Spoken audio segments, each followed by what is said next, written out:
Blog Talk Radio.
Hello, everyone, and welcome to this program about your Kundalini awakening experiences. My name is Chrism, and I'd like to welcome you to this show today.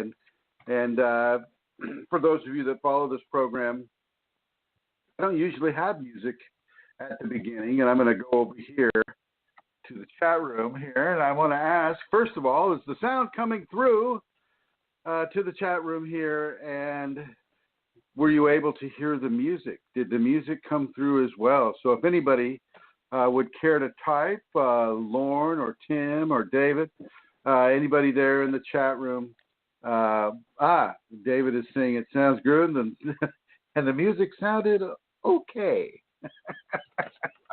Well, I can understand that. It's good. Well, good. It's a good start to everything, and hello, everybody. Happy to be here today on this very, very special day, this Valentine's Day. And from a Kundalini perspective, Valentine's Day takes on a very different understanding, a very different meaning, because it deals with the anahata, it deals with the heart. And the heart is one of the areas that gets squeezed really hard. It affects your breathing, it affects your energy levels. It affects whether or not you're going to even get out of bed in the morning. The anahata, the heart chakra, is where the 8 atoms of divinity are located on the human system. And, it's really important to take a day, really, to take every day, if you could, and really, really honor the heart, honor what the heart gives, and how you're able to access emotions through the emotional body with the heart. The heart is that meter. It is that focus. It is that ability to give us life and as the French say, the jus de vivre of life, the joy of life comes through the anahata. And today, we, out of 365 days, here in the West anyway, we give one day to the heart. And as I said earlier, this in the Kundalini context, this takes on a very expanded understanding. Because divinity gives us this amazing quality of ecstasy, this amazing quality of bliss. And these two qualities are rooted in our ability to feel emotion, our ability to feel love as an active fact of creation, like a tree is, or a rock is, or a crystal. Love is an active fact of creation within the Kundalini. It's something that you can walk on in a way. It's something that you can breathe. It's something that you can really inhale and feel its enlightening quality upon the physical systems. And the physical systems themselves are held together by various wavelengths of divine love. And this is what you're tying into When you have the spinal sweep and you are at one with everything in a factual sense, and I mean in a factual sense, you're at one with every atom, with every molecule of the multiverse. You're feeling it. You have become it, and you have that divine infusion of understanding that comes from this at oneness with everything. And isn't that an interesting thing to say? The at oneness with everything, everything being plural, and at oneness suggesting singularity. And it's something that I discussed a little bit last night on the Facebook group, Kundalini Awakening, ! And that was that Kundalini is a dual plurality, or a plural singularity.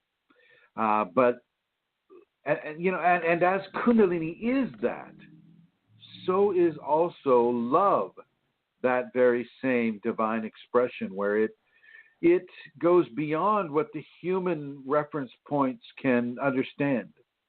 Love of this nature is of the divine, and when we're here in the body and we're having the Kundalini and we're feeling the divine influx and we're feeling this great at oneness and these levels of wisdom and understanding that surpass anything that the mundane mind previously may have been able to think about or to comprehend. Inside of this amazing transformation from mundane humanity into divine humanity, and you're able to scratch the surface of the divine grace that is coming into you and to begin to understand things from a divine context. You really, really begin to understand that love is the firmament that we walk upon within the Kundalini. Love is the firmament. Firmament being the land, being that which is firm. It's a Latin word. Love is the land. Love is the material that holds us up, that allows us to move, that allows us to breathe, that allows us to evolve into the divine continuum. And this is what is happening. We've got this one tiny little day within 365 days, like Christmas. We got one day for Christmas. Now we got one day for Valentines. And most people use it as a way of if you're married, it's a way of reminding that we are in love with each other, that and if you don't have a spouse, then we are in love with life. We are in love with the environment. We are in love with the grace of God that flows through us. We are in love with Kundalini. We are in love. And we are that loving divine firmament that is helping other people find their way through this multiverse on this world. We are that divine human being, these lighthouses of strength and loving understanding and loving compassion and loving service. We are these pillars of grace, my friends. You and I and all of us are these pillars of grace that will help others also become pillars of grace. And the more this process spreads throughout this world and throughout the land, the greater levels of opportunity for karmic redemption will be, and the greater opportunities for the evolution due to karmic redemption will be present upon this world. So Valentine's Day, from a Kundalini perspective, is very, very different than, how we're trained here in the West. All the sixth graders, and the fifth graders are exchanging Valentine's Day cards that they made for every other person in the class. And so be my Valentine, and it's saying, be the person that I love, be that person that I love, and it's not always suggesting a romance either. It's just it's suggesting friendship. It's suggesting friendship, and it's suggesting the ability to put down those things that separate us and pick up those things that allow us to be together, that allow us to be friends with each other, but also allow us to be in love with each other, to be a person who is romantically involved with another person. You know, within the Kundalini, because of the amplification of the divine aspect of the energy and the transformation that's taking place upon the physical due to that divine aspect, we feel love in a very, very different way. And it's not just a response to an infusion of hormones or you know, the mating idea, or the idea of falling in love with a spouse and creating a family and living a life and having children and grandchildren and all of these things. We're taken beyond that.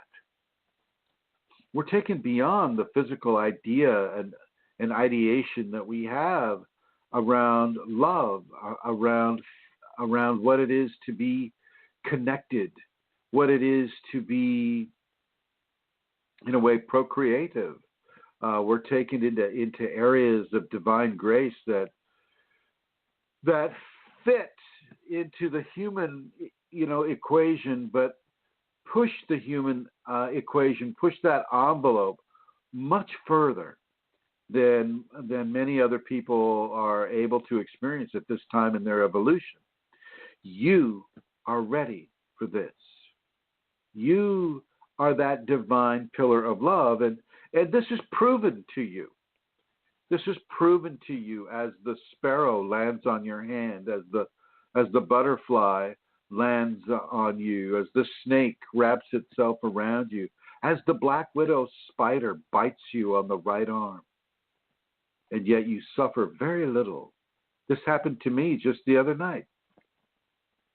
I'm looking at it right now. I've got this bullet hole, looks like, on my arm here, except it's not, you know, it's not a really deep hole. It's right on the surface of the skin, but it, you know, the flesh is necrotic, meaning the flesh has died and turned black, and you know, she got me while I was sleeping somehow, and Shakti allowed it. Maybe allowed it just for me to mention it on this show, to show the love that Kundalini has. I should have had, because of the venom, I should have had breathing problems. I should have gone into spasms. I should have had all this illness and this possible mania, mania, associated with it. If you look up, you know, the results of a black widow venomous infusion, or as the spider people like to say, the envenomation of the black widow, you know, there's fairly, you know, some serious things. It was numb. Number one, you know, it was numb all the way around it. I didn't feel anything. I had to notice the bite to even know that I got bit. I had to see it with my eyes, you know, and then, you know, I tried to manipulate it this way and that, and I'm kind of going, well, what the heck is this? Because it wouldn't manipulate very well.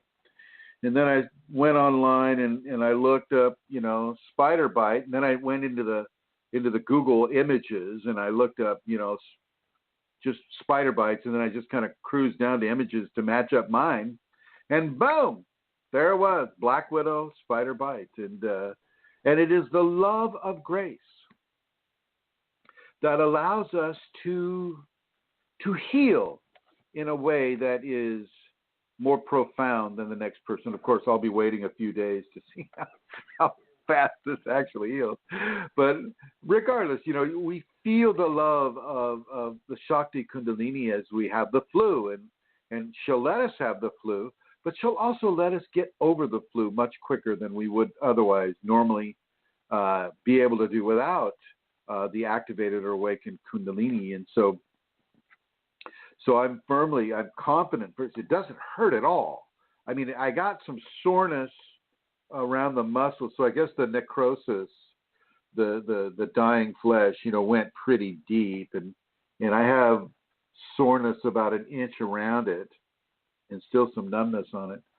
But I cleaned it out. You know what a debride is? Debriding is a medical term when you tear off the necrotic flesh, and you basically cut it off, and then you've got this hole there. And then I filled that hole with a higher percentage of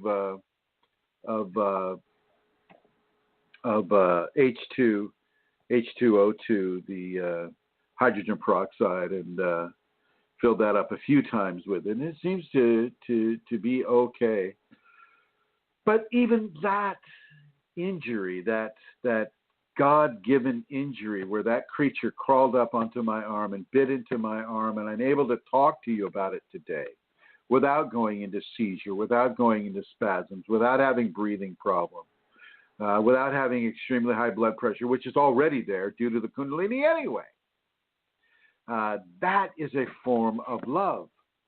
That is a form of trust. And trust is the base of love. Trust is the platform that allows you to love. And it's also its own facet of love. And for those of you that are going through Kundalini movements right now, and I know that Indra has been, and that various people, Ishmael who calls in, he's been going through this, and various other people have been going through this. And you may be going through this too, my dear listener. You may be going through the squeeze of the Kundalini, the feeling of being wrapped inside an anaconda, or a if you live in Florida, a boa constrictor. So, you're out there, you were just, you're having a picnic, and this boa constrictor comes up, wraps itself around you, and is squeezing you, and it's going for the lungs, my friend. It's going for the lungs. And Kundalini will also go for the lungs and squeeze you as you lay there in bed, squeeze you as you're sitting on the couch, squeeze you and force you into a level of surrender, because she knows that your fear of this unknown sensation is going to dominate you. She knows that you're not going to have trust. Think something is wrong. Your pulse rate's going to go up. Your BP is going to go up. You're going to be short of breath, and you may have a pain, in a shoulder or arm or somewhere.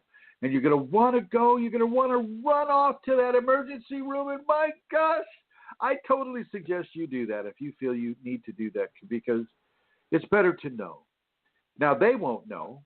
They won't know at the ER. They'll think you actually have some sort of a heart issue or a breathing issue, a pulmonary issue, and they'll hook you up to all their machines, and they'll hook you up. And they may try to give you drugs, which I would, refuse if it were me. And they may want to keep you there overnight, which I would also refuse. If you're lucky, your Kundalini has enough ability, or you have surrendered to the point that you can receive a message from your Kundalini. And typically she'll tell you to just go home. She won't use words for that, but you'll feel drawn that everything is okay.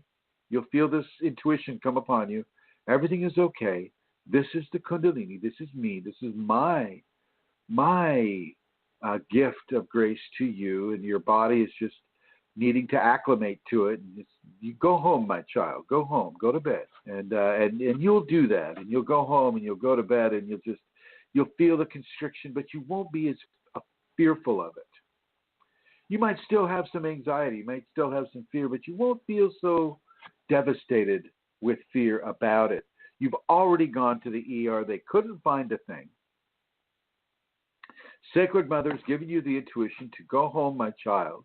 You've gone home. You're laying in bed, and you're just working hard to trust, to find that level of love, that level of divine love that allows you to trust beyond explanation, beyond understanding, beyond that knee-jerk reaction we have when we're talking about the fear of high strangeness, the fear of the unknown, which this is really what is, that primal fear of the unknown, because the doctors don't know and you don't know, nobody knows. And so you're there alone in your room, in your house, and you're feeling your torso being squeezed and constricted, your shoulders are coming in, and you're going, WTF is this? What do I do about this? And the Sacred Mother will just come to you and say, lie still, my child, and surrender. Trust the Divine Mother. Trust her love for you. Trust her love for you, because that is the love that is going to stay with you all through this life, but all through any of the other lives that you also may have. Every time you go in between a life, you'll touch base with the Sacred Mother. Because once again, as I've mentioned in other shows, the Kundalini does not leave you. Once you're touched by the activated or awakened Kundalini, it travels, that touch travels with you from life to life to life to life. And you may not need to come back after the Kundalini touches you. And some of you will want to come back in order to help other people come into this level of grace. And so if that is the case for you and you do come back, this Kundalini will come with you, and you will be like I was. You'll be a Kundalini child inside of a society that doesn't recognize it. You know, you'll be taken daily into, or nightly, into realms of demonstrable phenomena, demonstrable upon you, phenomena that is really out of this world in many, many ways. You'll be taken there, my friends. And once again, you don't want to be afraid. There is no need to be afraid. Fear is not an option that needs to be taken, because of the love that we have given this day, February 14th, to represent. And as I've mentioned a couple of times now in this conversation, Kundalini people take this much more, how do I say? I don't want to say seriously, but it's a much more powerful, I guess I could use that term, because we feel the love from the Divine Mother so strongly when we're in bliss, when we're in ecstasy, when we're inside of the activation format where we're being compelled to clean up our house. We're being compelled to self-correct out of addiction, to self-correct out of slothfulness, to self-correct out of greed and out of competition and out of all these things that are so important to the mundane society around us. Well, we're being compelled to self-correct away from these things. It's very important for people to understand that. It's very important for you to respond to that within the activated state. And I've got a whole list of callers here, but I want people to feel like they can. If has a question there on the in the chat room, feel free to ask it. And if you're on the telephone and you're listening and you have a question, just you have an option there. They give you an option to put a question mark next to your phone number there, and I'll be happy to respond to that. As some of you may have listened to the show last week, Centaura is on a date with her husband. She is on a date with John, and I believe they're flying to an island in Greece where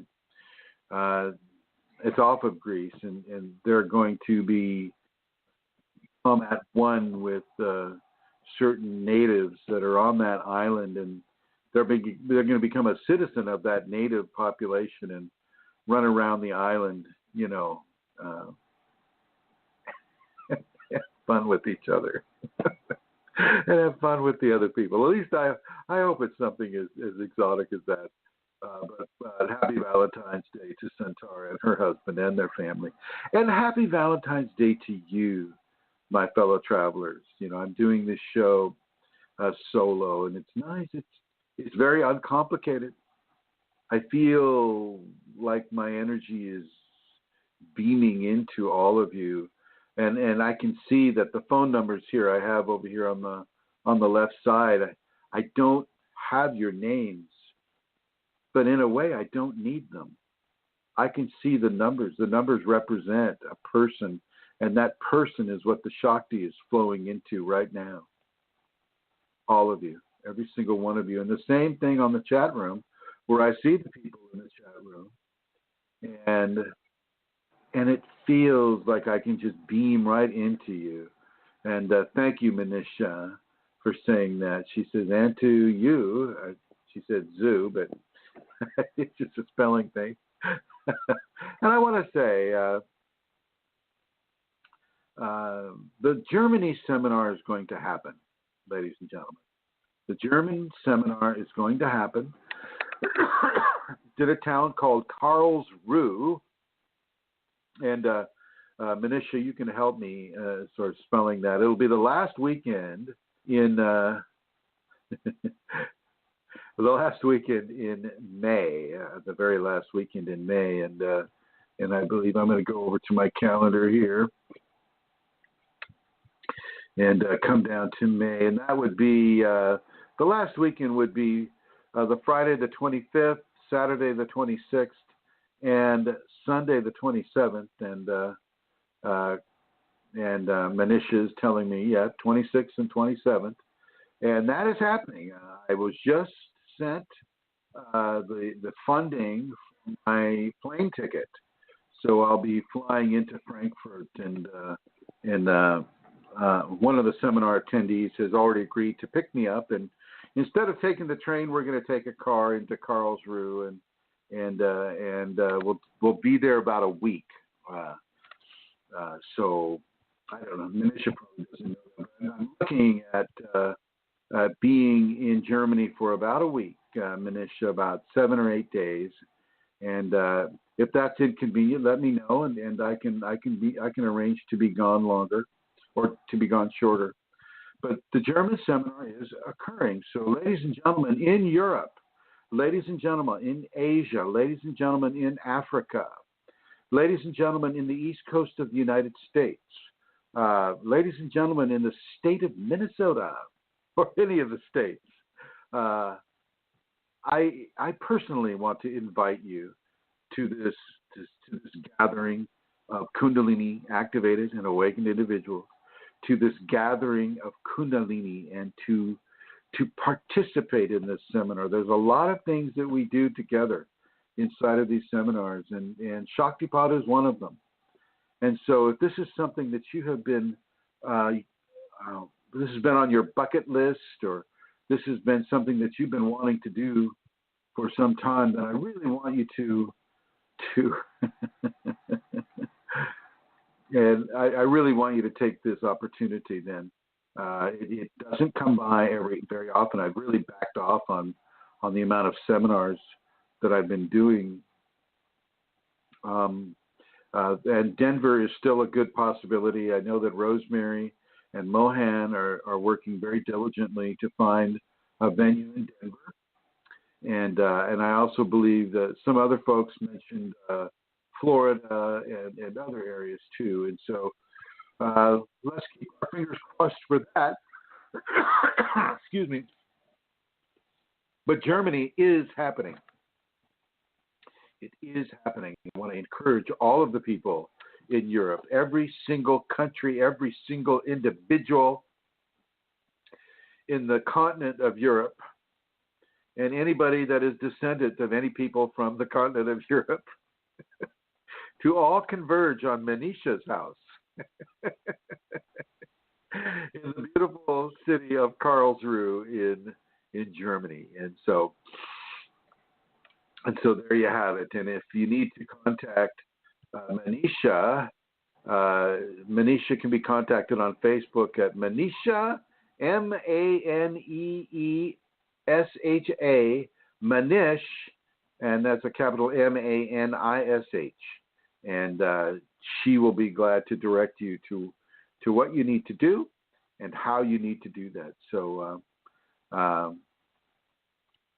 think Michael Del Sol or Del Solananda may also be coming. So we'll see and hope to see him there. And he's definitely a bright light within the Kundalini community, as are you, Manisha, and everybody that is currently within this great level of divine love that is cascading around all of these people, and at least certainly within our Kundalini community. There's a lot of people that are activated and awakened coming together more and more and more and more and more. I think we have something like 15,800 people on one Facebook group, and over 5,000 on another, and 2,000 on another. I mean, it just goes. The numbers are really, really growing, and I think that is definitely leading into a level of. And I know it's not just our groups. Some of the other groups I think are also expanding that way, and I believe that's leading into a certain 100th monkey type of scenario. And for those of you that are unfamiliar with the 100th monkey, well, I think it has to do with levels of learning without being present or taught. It's a level of telepathic learning that some of the monkeys demonstrated in learning how to swim. Monkeys don't naturally swim, but one monkey figured out how to swim, and he lived on an island, and his group there, his group of monkeys, some of them, monkey see, monkey do, and they also learned how to swim. Well, all of a sudden, monkeys on all the other islands also started to learn how to swim. And it's the whole 100th monkey rule. It's just like if you have 100 monkeys that are learning how to swim, well, then all of the rest of the monkeys around the world will also automatically know how to swim. And I use this in the context of Kundalini, is like as we awaken and as we brighten this world with our radiance, so do other people automatically begin to switch on their light and their brightness and their brilliance of the Kundalini within them, and so on and so forth. We're not that far from monkeys, folks. 2 eyes, 2 ears, teeth, legs, the whole bit. So it's something to understand about us. So enough of hearing me chatter. Like I have a question over here, and I'm going to bring them into the red here, if I can get in there. And hello, caller, area code 848. You are on the air with Chrism. How are you? Hey, Chrism, this is Tyra. How are you? Hi, Tyra. I'm coughing right now. Otherwise, I'm fine. Thank you. After being bit by a black widow. How is everything? Great to hear you chat. Always a pleasure. Can you bring your mouth closer to that that microphone? I can hardly hear you. Maybe I should speak with little strength. Is it better? Slightly. Go ahead. Okay, so I had a question, and this is my observation. Do you think that when a person who has Kundalini awakened or is on the path, do they do things like pop around them, especially when they're agitated? Like the electric things will like really break. The wiring will be like burnt out. The light bulbs will be burnt out. The things like the glass will kind of fly off the hand. And can't explain why. Yeah, this stuff does happen. Yes, absolutely. I've had it happen to me too. So yeah, the Kundalini will bring on this level of phenomena, phenomenal activity, and it'll bring it on in front of people that are not Kundalini don't even know the word Kundalini or have any of the symptoms. I was getting an acupuncture treatment one time, and the Kundalini came up, and things started flying by themselves off of the shelves. Needles, needle packs, boxes. Also, at another time, I was meditating on the driveway of a friend of mine where I was living at the time, and he's a construction engineer. He had a lot of heavy equipment around, a lot of things, and just started meditating, and the construction equipment started bouncing, and the pipes started lifting up and slamming down, and these are like tons. These things weigh tons, and the Shakti was able to move it. So yeah, you bet, Tyra. This stuff can happen. Absolutely. Because especially I feel like when I'm really agitated, I feel like somebody's lying to me or fooling me or taking advantage of me, and I really feel like, why do you have to do this? And if I would be like, I would grab a bottle, the whole bottle will fall and the lid will be in my hand, and the other person was using that bottle 2 minutes ago, and nothing happened. I mean, and all the other things that I just mentioned. And all this time I keep thinking, it's just a coincidence. It's all in my brain. There's 1 month that electric things kept blowing off. I'll fix one, and as soon as I fix one, I will turn around and the other thing is popped out. And I'll fix that and something else will blow up. And I came at a point where I'm like, you know what, I'm going to stop fixing it now. Well, like I said, this thing is powerful, and it can intervene in a person's life in so many different ways. And one of the ways like you're describing, the ways that I described, other people have their stories as well. And the phenomena will occur. Street lights will go out. My computer motherboards will fry. Car batteries can fry. I mean, it really takes a toll on the electronics big time. Like silverware can fly off the table. Glasses can just shatter. I mean, it's just, it depends on the Shakti herself and how she wants to demonstrate her presence to the individual. Oh, wow. So I should take it that way, because I'm like, I don't want to fool myself. This is like a self-serving thought that I have this activated, and well, good for you. Good for you for having that understanding. Yeah. Thank you so much, Chrism. Thank you. You're welcome, my dear. You're absolutely well. Happy Valentine's Day to you. Same to you. Take care. Thank you.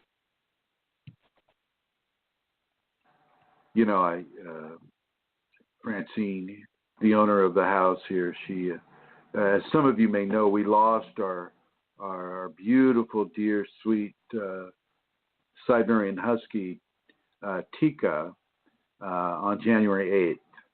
And so there's been a lot of mourning around here. There's been a big hole in the house. And her partner in life, our ginormous German Shepherd, felt very, very alone and wasn't quite sure how to make that adjustment. And so Francine went ahead and got another dog, a puppy,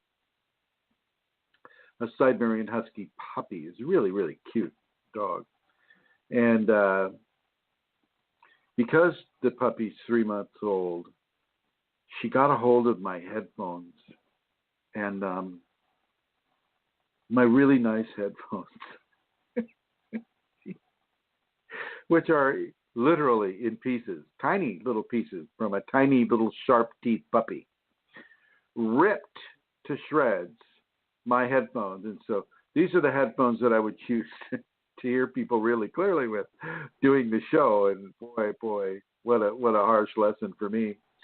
So I'm going to have to figure out a way to get another set of those headphones. But so for anybody that has a question, if anyone has a question afterwards, please speak up, because these computer speakers, I have an Acer 1080, and the speakers on this thing are just pathetic. So FYI, for anybody that may have a question, and let's see, I'm going to go over here to the chat room. And no questions there. So I'm going to continue going on, about this level. And what Tyra brings up, some very interesting points. Kundalini is not shy about exerting phenomena in front of people that don't have the Kundalini. She's not shy about that. I wouldn't say that in my experience that it happens a lot. Like, for instance, the friend's driveway I was meditating on, his name is Pete, and she did not allow Pete to be aware that his machinery, his tractors, his pipes, his construction equipment were being, shall we say, manipulated by the Kundalini. She knew that would frighten him. That would literally terrify him. What on earth could must be an earthquake, that type of a thing, right? And she didn't allow people to participate in most of the very, very strange phenomena that came my way. For instance, in the same location, standing next to a giant steel fabricated shop-like building that houses a lot of the construction equipment, and looking across the way and having a wind blow upon me, a strong wind, and then hearing something that must have been, maybe 80 to 100 feet tall, crashing through the forest like steps coming right at me. And once again, that would have terrified a person not, understanding of Kundalini, and it terrified me even having the Kundalini. So she's not shy about giving you experiences that will that can happen in public. The acupuncturist that had his needles flying off the wall, because he was of a very spiritual nature, he accepted it. He accepted it, and it kind of he kind of enjoyed it. So, because it made him feel like, really touching into spirit here, and that type of a thing. He was a very nice gentleman. So he wasn't as frightened as, say, my mother would have been, or somebody else, not really understanding of the Kundalini. And so it is good for people to know that, she will show that phenomena. Those street lights will burn out as you walk under them. There's so many things that she has done to people. A family of of 4 driving in a car, crossing an intersection, not seeing the truck, and having the truck go right through their car and not damaging anything. Literally, they went through the car. The truck went through the car, and the truck wasn't damaged, and the car wasn't damaged, and the people in the truck and in the car were not damaged. Divinity, ladies and gentlemen, divinity can do anything it wants. It can manipulate this physical universe, this physical multiverse, in any way or degree that it feels is most appropriate for its agenda with us upon this world. You've got to understand this. Okay, it's not about wishful thinking.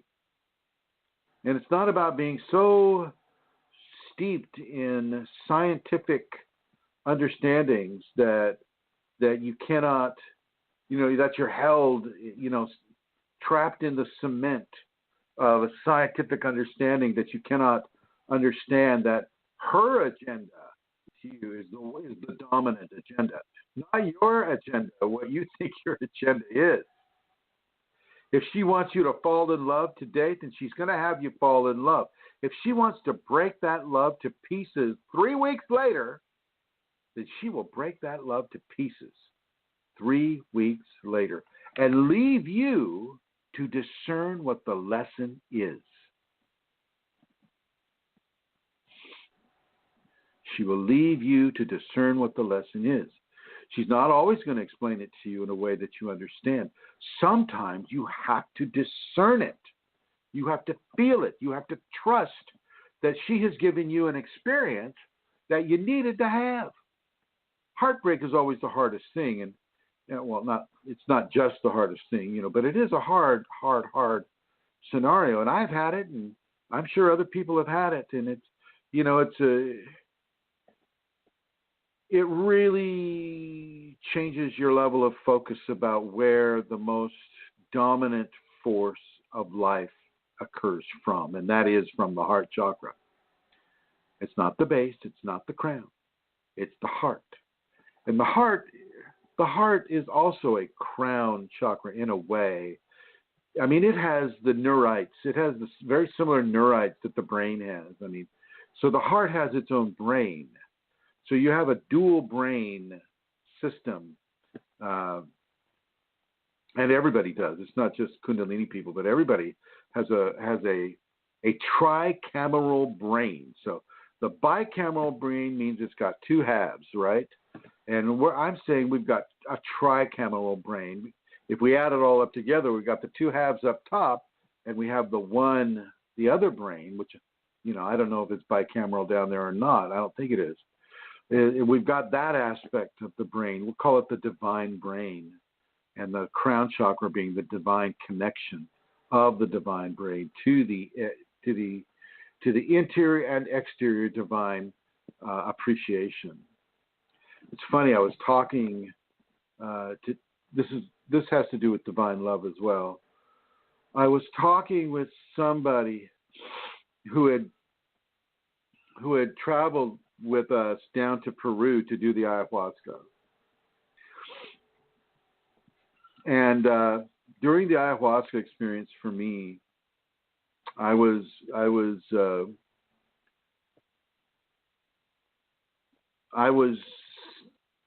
seated. I saw myself at the aerial view coming to land on the head of an anaconda that was as big as a freight train.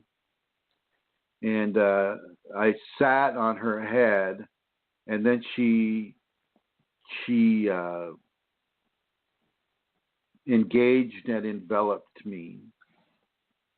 And during that engagement and that envelopment, the first time, it just totally knocked me out. I was unconscious for like 20 minutes.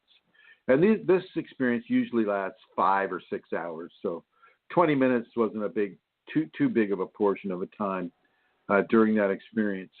But that set the stage for me. The next 3 times I had it, 2 of those times, I was taken straight into the divine expression. And the love that you experience inside of that divine expression is literally beyond words. I'm struggling right now to even be able to describe it to you, but it's there. And she showed me the fruits of the work that I do, the fruits of the groups that I've been compelled to develop and to give her teachings to, everywhere from on Yahoo to the blogs to the Facebook to the various groups, the YouTubes that she has compelled me to open up for her dialogue with you. She showed me the fruits of those endeavors. And it was in the form of beautiful, beautiful works of art and precious gemstones arranged in certain beautiful patterns of color and that crystalline brilliance that I guess only a person in that state can really appreciate. And I kept saying to divinity to give it to the people, give those to the people. I think she was offering them to me. And it's just an amazingly beautiful, beautiful, beautiful state to be in when you're connected to the divine in such a way. And my apologies here, I'll have to turn that down. It's just amazing level love that takes you over so completely that you literally have only the option of going into devotion to it. This is that love. This is that grace. This is that which has you right now. Has you right now. And you don't have to take the ayahuasca to experience this. It just happens all by itself. Nothing that the ayahuasca gave me was anywhere close to my spinal sweep. The ayahuasca was barely a scratch on the iceberg of what the spinal sweep did and continues to do. The spinal sweep, by the way, is not an event with an ending. It is a non-ending event. The spinal sweep is literally the infusion of grace upon the physical being. And even though over time the physical being may acclimate to that level, that high frequency of grace upon it, the grace never goes away. Sure, you may come out of the bliss and you may not have the ecstasy and all these things, although those will repeatedly come back to visit you, bumping you up into higher frequencies. But it never goes away, ladies and gentlemen. It's always there. As I mentioned at the beginning of the show, you take this with you when you die. This touch, the touch of the divine follows you, also is with you in the entire life that you're living right now. Which is really, compels me to tell you that you must fall in love with your Kundalini, no matter if she breaks your heart or puts you in a position where a heartbreak can occur, or puts you in a position where you go into fragmentation, or puts you into a position where difficult, harsh areas of transformation have to occur. Embrace it, ladies and gentlemen. Embrace it. This touch of the divine is such a powerful, compelling, and a powerful pression of divine infusion, a permanent level of it's like a Taurus. That's the word that's coming to me. She's giving me this. It's the Kundalini infusion is like a permanent toroidal energy that's within you, like a hurricane. You have the eye of the hurricane there, and you have the energy flowing around that eye of the hurricane. And Kundalini is like that. It's a permanent eye of an energetic, transformative, divine hurricane within you. And the hurricane isn't, it's not, it may pick up, as I mentioned to Tyra, it may pick up, the silverware, throw it, or the acupuncture needles, throw it, or the construction equipment and throw it, or whatever it is. It may do that, but it doesn't always do that. And it's not always there to demonstrate phenomena. It's there to transform you. This is what is the transformative force within you. And yes, it has a tidal pull. Sometimes it's stronger, and sometimes it's lesser. And sometimes it's stronger, and sometimes it's lesser. You got the peak and the valley, and the peak and the valley. And the reason why you have the peak and the valley is for acclimation. You might look at the peak and the valleys as steps. So as you step up, you're at the peak. And as you settle your foot down, you're in the valley. And it's just like you're walking up a mountain. And the step up raises the knee, and the step down puts you into the valley. The step up and down and up and down. And as you climb that mountain, you're climbing frequencies of divine infusion. You're climbing frequencies of acclimation, getting used to the elevated blood pressure, getting used to the higher or lower heart rate, getting used to the dynamics of the energy as it infuses you and changes the molecular structure and the body's ability to have and to hold higher states of divine force within itself. So the chalice that you are, the cup that you are, is constantly being strengthened by the toroidal force of the spinal sweep or the activation within you. And don't think that the activation is lesser than the sweep. It's not. It's the activation is like being caught in the PNR, the point of no return of a gravitational well. And so as you are being sucked into that black star, that gravity well, and you're traveling in a circular, once again, a toroidal motion towards that spinal sweep. It is incredibly important during those times to prepare the cup to receive the divine force. Activation and awakening are equally important. Never go into a competition. Some people go into competition. Oh, you're only activated. Well, I'm awakened and I'm just feeling so, self-aggrandizing. Activation and awakening are equal.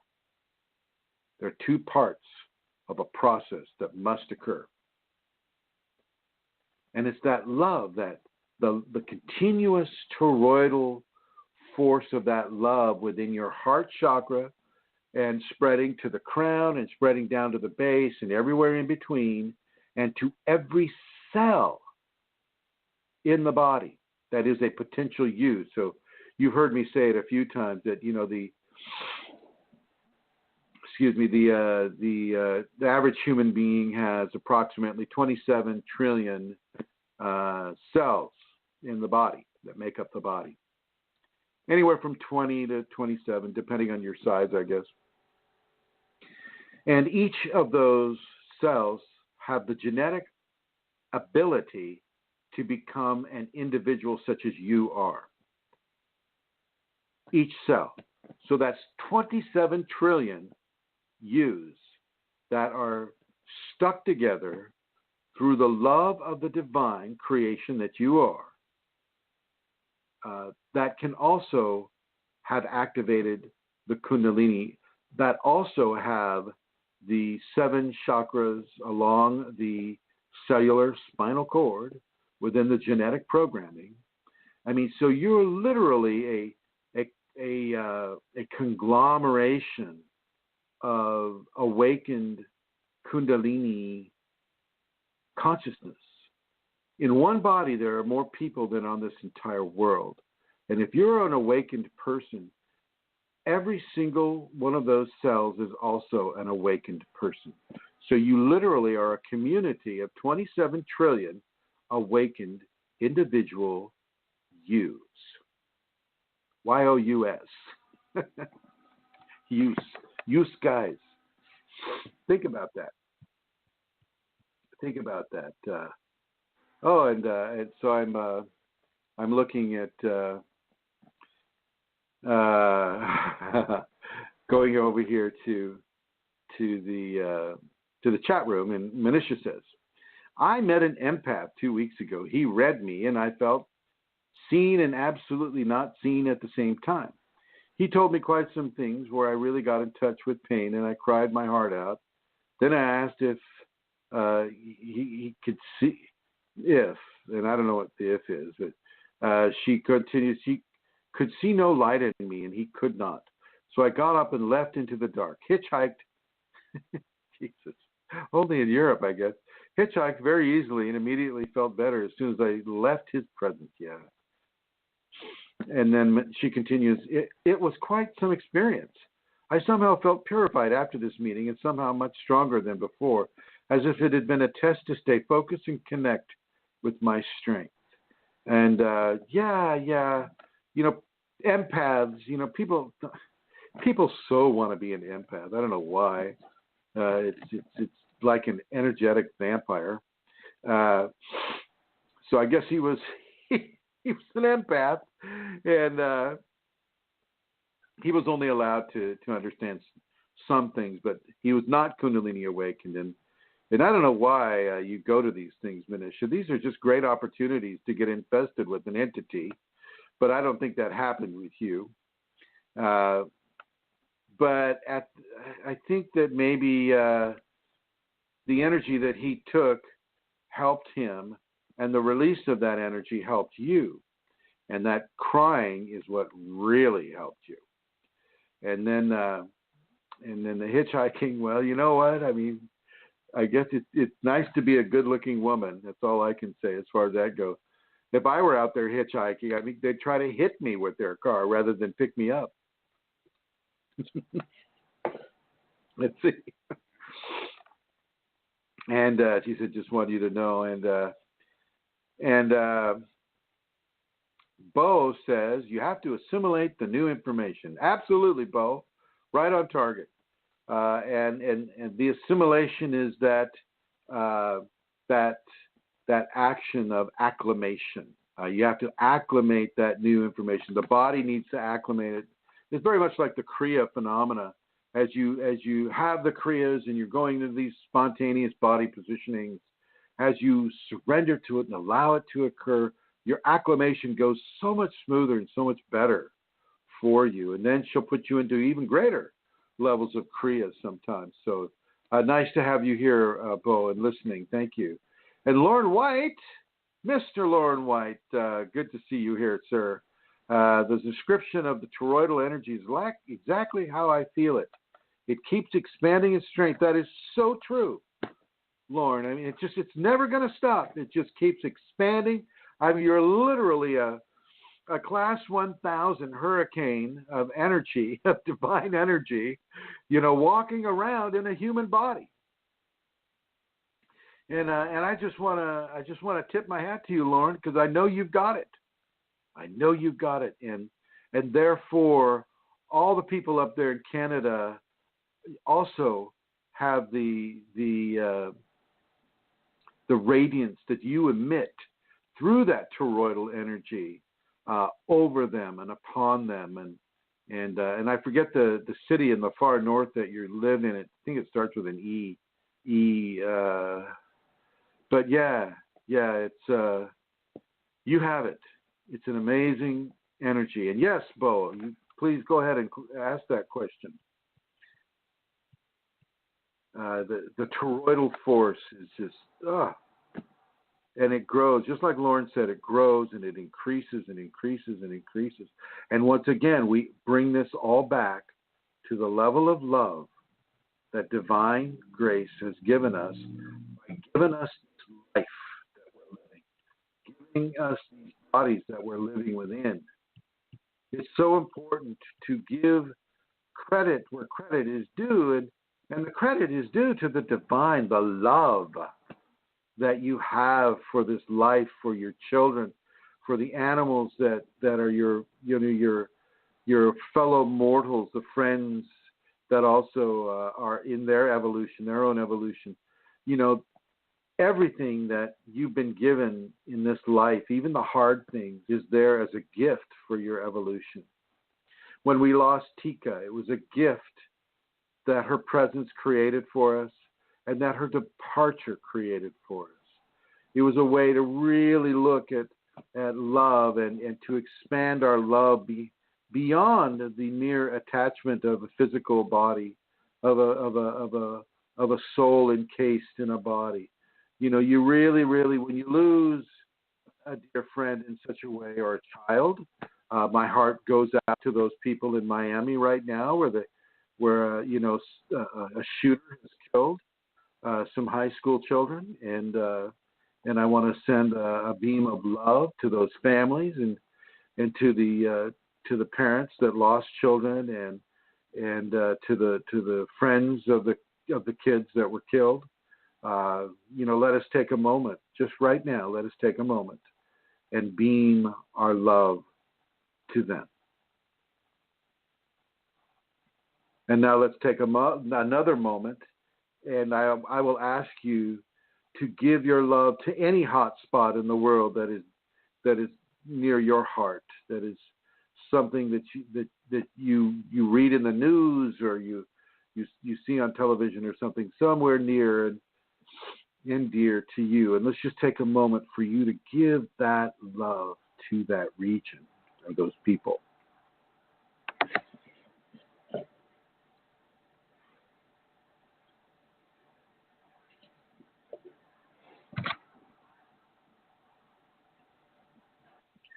And thank you, ladies and gentlemen. Thank you for giving that grace to these people.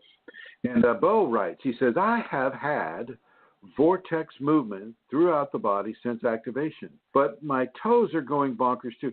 It sounds to me like you're hyper arching your feet, which is normal. The toes will go into, like a ballerina points her toes. The toes will go into an extreme point. I mean, you'll be pointing your toes beyond what it is to point your toes, and then in a reverse fashion, you will bring the toes up towards the knees. You'll feel the heel, want to be pressed down further and further and further, and you'll feel your toes being pulled up, and up. Yeah. And he also says, my legs are ever so slightly levitating off the bed in meditation, maybe just about an inch. Oh, that's absolutely perfect, Bo. Good for you, my friend. Yeah, just let that occur. Let that happen. That is wonderful because it may continue to spread. At first your feet, then your legs, then your pelvis, then your back, and then you may actually find yourself levitating completely off the bed during your meditation. And it doesn't matter if it's a half inch, a quarter inch, a full inch, 10 inches. I mean, the fact of the matter is you're airborne, and you're airborne through the grace of the Kundalini. So congratulations, Bo. Good to see that this is happening for you. And Lorne says, thanks for remembering me. And he says, Edmonton is the place. That's correct. Edmonton is the place. And it's a good place for retired electrical engineers, as I recall. So, yeah, excellent. Well, I'm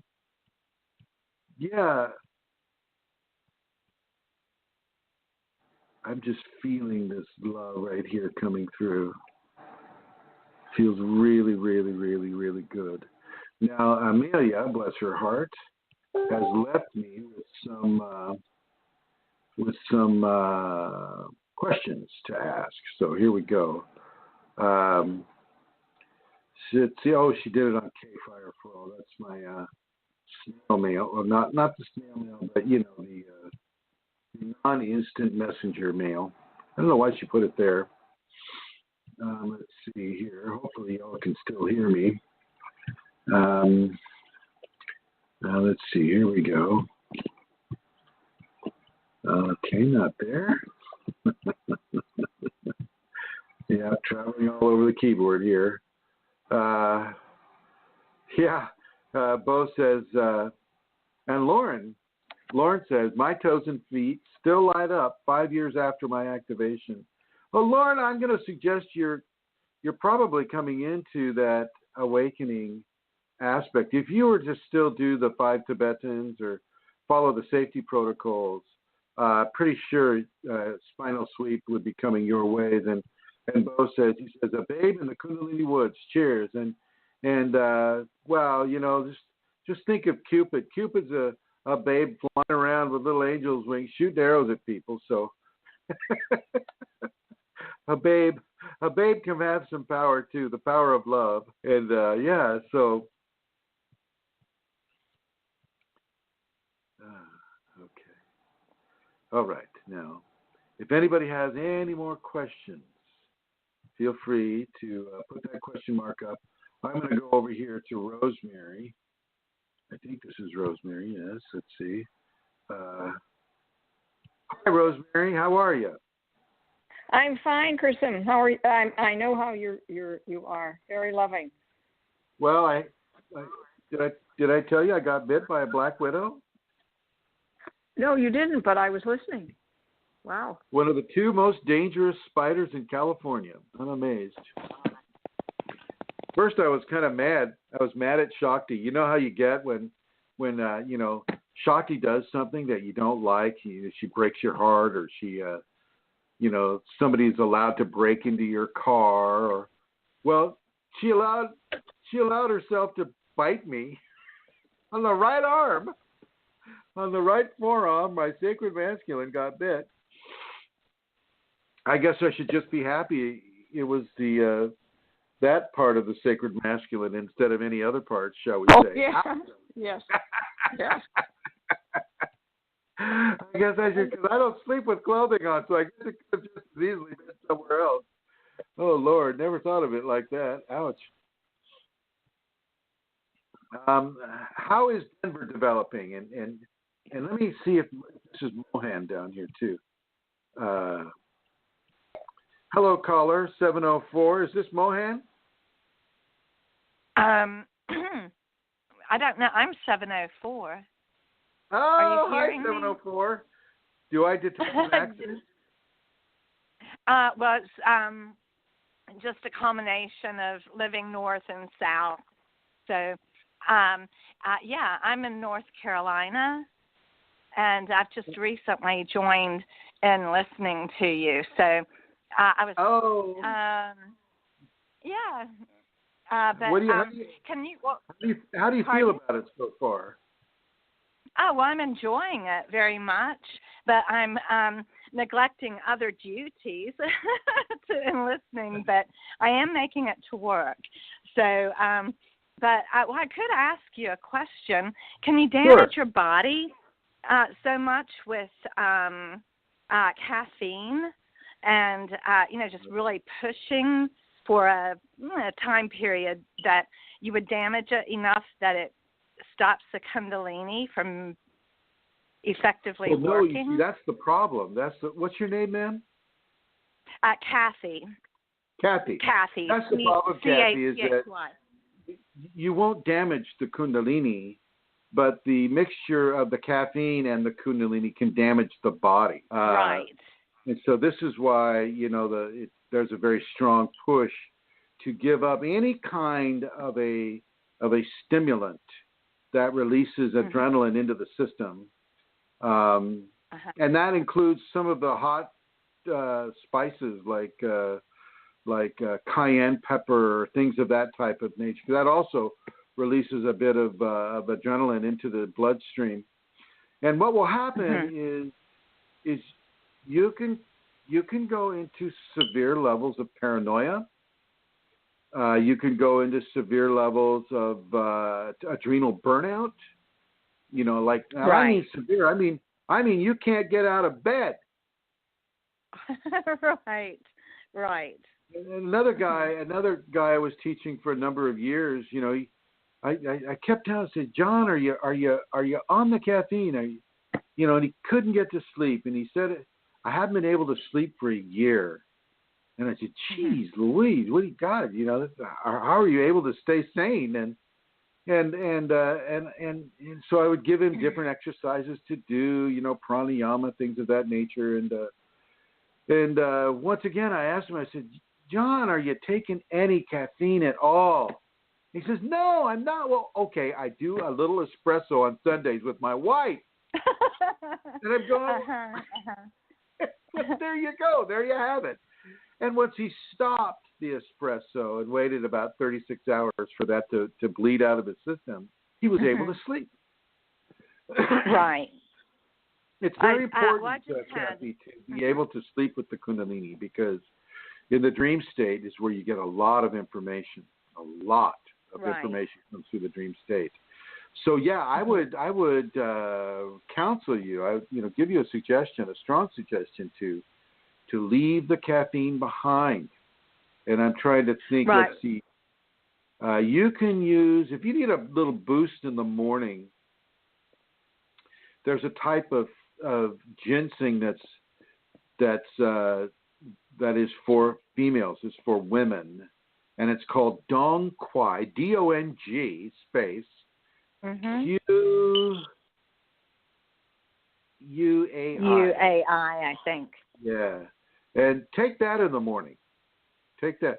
Okay. And don't take it in a tea bag. Take it in a capsule. Break the capsule open and put it in with hot water. Okay. Well, with the I experienced a couple. Well, it was due to having to go to work and taking care of my mom and a lot of different issues. But I experienced a few weeks ago the bubbling energy, very lovely bubbling energy coming up, staying to the right side. And I was wondering, could that have been part of the Kundalini healing my body? Oh, absolutely. Yeah. Matter of fact, Kundalini often feels like it's a bubbling sensation. There's a picture that I posted on the group a little while ago. It's an old picture of a person having Kundalini come up the spine, and the first part of it comes up as these bubbling, fizzing type of particles, and it's very appropriate to Kundalini. Okay. Well, that's what I was hoping that it was. Excuse me. I got choked. Okay. Well, no, that would be wonderful then, because it was. I've pretty much, I think, blown my body out, a bit. So I was hoping that was, partial healing. So. Or full healing, complete healing. Yeah. You have to stop doing it. You have to stop doing it. And if you can get a hold of some watermelon this time of year, good luck to you. But if you can, go ahead and eat that. If you can't get hold of the watermelon, try some coconut milk. Make sure you get, the. Ladies and gentlemen, I prefer the coconut milk or water that you can actually see rather than accepting it in a carton or a can where you can't really see what's in it before you drink it.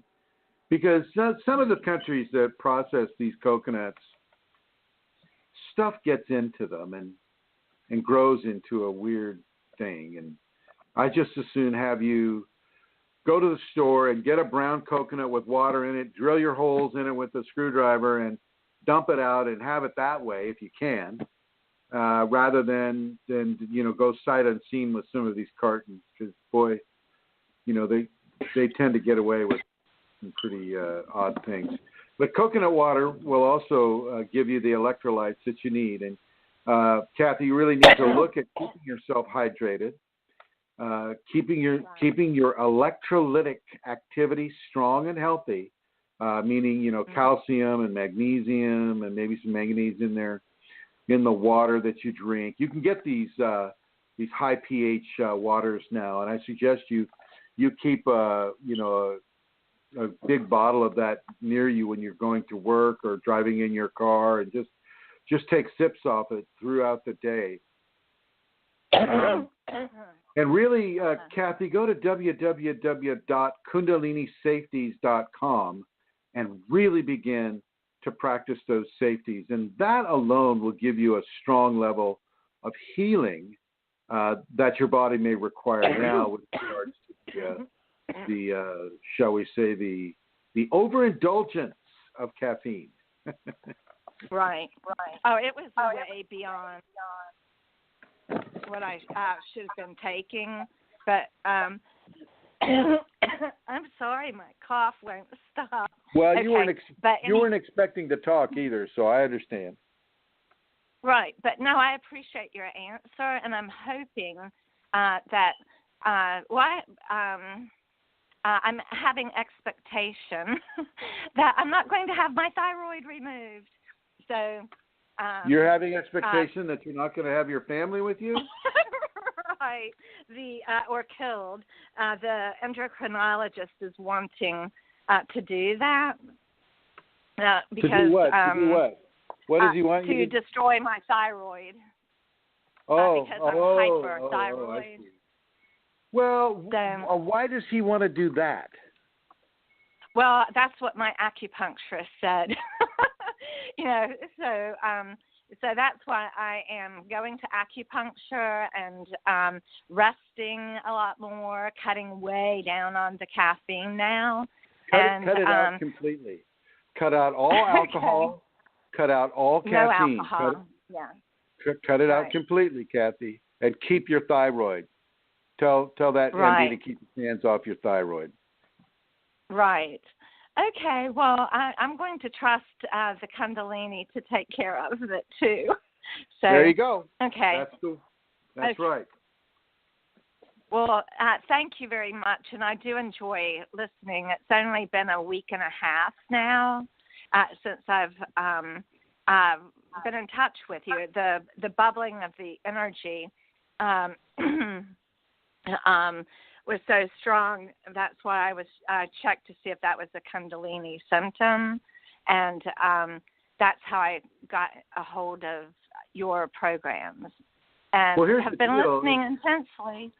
The Kundalini can indeed heal it, but it may not be damaged. It may not be damaged. It just may be operating outside of the bell curve that scientific medicine considers safe or considers productive or, Right. to be optimal for the mundane human being. I'm going to suggest, Kathy, that it's in the midst of transformation right now. And because it's in the midst of transformation, it's not going to be falling within the normal expected parameters of measurements that an endocrinologist would want to see. Right. You're transitioning from one state to another. I'll suggest you keep the acupuncture going to some degree. But the most important thing is to get rid of the caffeine for you right now, and any other drugs that you're taking. Like if you're doing marijuana, take that out. I don't do. If you're doing alcohol, take that out. Kundalini None requires of a very clean space to operate optimally within. Right. Very clean, very pure. It's a very pure energy. And when you introduce an impurity, and the impurity comes in the form of thought, it comes in the form of thought, self-deprecation and feelings. It comes in the form of substances that you take in order to elicit a certain response from the body, like caffeine, like alcohol. So you need to look at the level of purity of the food that you're eating and the thoughts that you're having and the feelings that you allow yourself to feel. Right. Okay. Okie doke. Well, I am doing the best with self-healing right now. So, and I appreciate your advice. And you don't think the beta blocker and the only I'm taking medicine from the endocrinologist, and my acupuncturist had sort of does not like the idea that I'm taking that, feeling like it could be interfering. Well, let's just say I agree with your acupuncture. Okay. Okie doke. Well, I don't do alcohol and I don't do marijuana or anything like that, but caffeine to keep me, I just kept pushing. So, and I was forewarned before, but I just didn't feel like I had a choice. And I should have listened when I was forewarned about that. So well, thank you. I won't keep you. You know, other people may have questions, but I've certainly enjoyed your program. And you could say, what part of Florida would you possibly be having a seminar at? It would be or a gathering? One of those. It would be like near Jacksonville, I think. Oh, great. Yeah. Okay. Well, I'm sure you guys will post it. I have family at the beaches down there, so I hope you get an opening there. I would love to have an opening there, and I would love to meet you, Kathy. Pleasure. I'd love to meet you and the group of people. And this has been very eye-opening for me. It's taken me back through my past, reviewing things. So, happy Valentine's Day. Oh, thank you. And happy Valentine's Day to you. And much Kundalini love to you, Kathy. And thank you for answering and for being willing to have this conversation. Thank you, my dear. Oh, I truly appreciate you. Thank you. Okay, and I'm going to let you listen to the rest of the program here. And I think coming on down to, hello, area code 720. You're on the air with Chrism. Hi. Hi, Chrism. Mohan here. Hi, Mohan. How are you, my friend? I'm good. How are you? I'm doing well. Have you and Rosemary come together intellectually? We have been having conversations since last few weeks. And this week we should be having something concrete regarding the venue. Oh, good. Well, Rosemary's on the air right now. Hi, Rosemary again. Oh, maybe not. Maybe she's otherwise occupied. But it's good to hear, Mohan. How is your wife and the pregnancy going? How is all that? Yeah, it's hectic for us because it's still initial stages of the pregnancy. You got the morning sickness and all. Yeah, I've been very busy with the family. Hers is probably a little more full than yours. Yep. Okay, well, I am going to announce that Denver definitely is going to happen. It's going to happen, and Mohan is the man. So, Mohan, do you have an email that people can talk to you or communicate with you? Yeah, it is nmohan.135@gmail.com. One more time.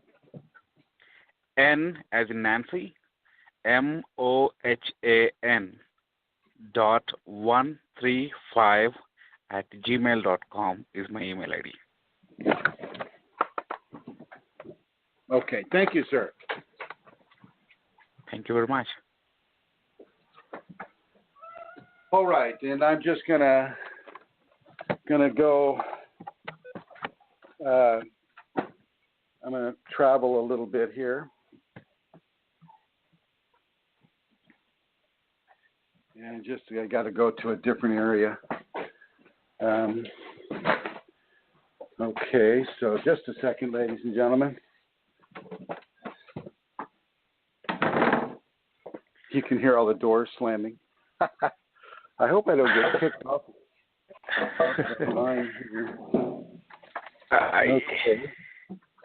I have a quick question, Chrism. Still there. Okay.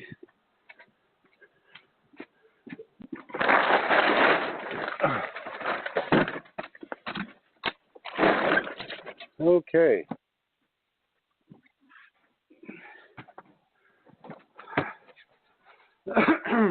Excuse me for that. And let's see. Well, thank you, Mohan, for all the hard work that you are doing, and thank you, Rosemary, for all the hard work that you're doing in setting up Denver. Mm-hmm. It'll be interesting to see if we can get that going, and I have my fingers crossed, Mohan. Yeah, sure. We should have something by the end of this week. And Sounds good. Sounds good. Thank you, my friend. I'm going to put you in the blue and come over here and check the chat room area. Close this door. It's a little windy here and outside. There we are. Let's see. Bo continues. He says, wow, it's only become more intense for me, too, though my activation started in only April of last year. I'm just happy to talk to others that speak my language. I totally understand that, Bo. That is absolutely the truth. It's hard to be alone with this a lot. And Manisha says, it's 1:15 in the night here, and I'll just go to sleep listening to the show. And have a very good night, dear people, and have a very beautiful, dear sleep for you, Manisha. And thank you for staying up so late. Thank you for staying up so late. And Bo is saying, and I think he's saying in response to Kathy, he's saying, water is the new coffee. That's so true. So true. Water is the new coffee. Well, okay, ladies and gentlemen, I just want to say thank you, everybody, for joining us on this one day of permission to express love for each other, and I'm going to suggest that we make it a 364-day experience for us as we embrace the divine Kundalini transformation, even the difficult ones, as we embrace the energy within ourselves, this toroidal force of grace within us, and as we further ourselves through that acceptance into the divine firmament that I mentioned earlier, that is waiting for us to walk upon it. And I'm going to go ahead and end the show a little bit earlier today, so this is about an hour and a half program. And I just want to say thank you to everybody who called in and everybody who has contributed into the chat room. And I look forward to talking with you next week. Have a happy Valentine's Day, everybody. And we'll see you soon. Bye-bye.